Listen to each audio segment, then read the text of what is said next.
Oi, gente! Aqui é a Eduarda e eu já tava com saudade de vir aqui conversar um pouquinho com vocês sobre inglês. A nossa aula de hoje é um assunto muito importante para a língua inglesa, que é os diferentes significados de uma palavra. Essa nossa aula vai ser dividida em duas partes.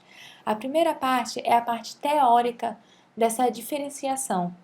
São as classificações que elas recebem. E a segunda parte a gente vai ver como isso se aplica no Enem e como a gente vai conseguir identificá-las na prova. Então, gente, como assim diferentes significados? Uma palavra só pode ter diversos sentidos. E nisso a gente consegue diferenciá-los por meio de contextos, de escritas e pronúncias. Isso não é diferente na língua inglesa. Então, na língua inglesa a gente tem 4 classificações: os homonyms, os homophones, os homographs e os capitonyms. E a gente vai ver um por um. Os homonyms, os famosos homônimos, são aquelas palavras que têm a escrita e a pronúncia idêntica, porém têm os significados bem diferentes. E aqui a gente vê nesse exemplo. Ari got engaged on March 27th. Aqui, Ari ficou noiva no dia 27 de março. Esse é o significado de engaged. Entretanto, no segundo exemplo, a gente consegue enxergar que já não é o mesmo significado. The students are very engaged in presentation. O que isso significa? É o cognato da palavra engajar, ou seja, eles estão se esforçando na apresentação. A gente consegue ver aí que a escrita e a pronúncia são iguais, mas os significados são diferentes. Então, quando a gente trabalha com homônimos, a gente precisa do contexto da frase para a gente poder identificar qual é o significado do verbo, do substantivo, independente de qual é a classificação da palavra. Os homophones são as palavras que têm a mesma pronúncia, mas a escrita e o significado é bem diferente. Então, quando a gente olha para a palavra, pela escrita dela, a gente consegue diferenciar. Exemplo 1. Altogether, we ate 3 large pizzas. Gente, a gente comeu 3 grandes pizzas. Ate é o passado de eat, e a gente consegue enxergar isso por meio da escrita. Já no exemplo 2, there were 8 apple pies at the birthday party. Ou seja, 8 significa 8. A gente tinha 8 tortas na festa de aniversário.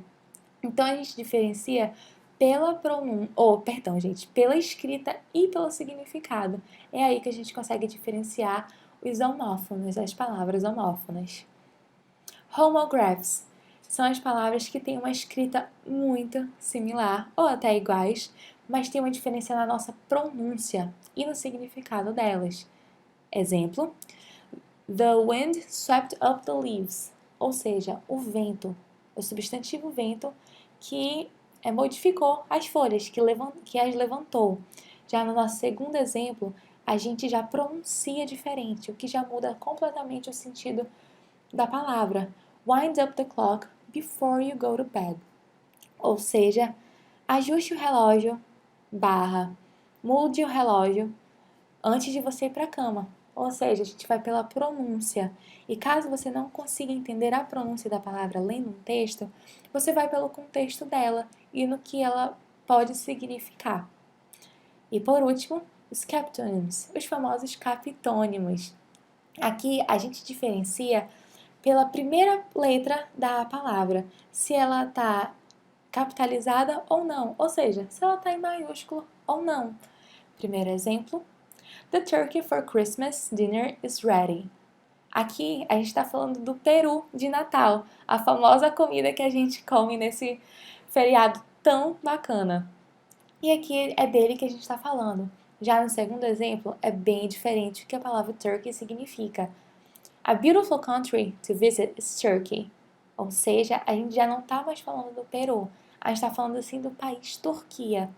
E aí a gente diferencia por conta da palavra, da primeira letra capitalizada, o T não maiúsculo e o T maiúsculo.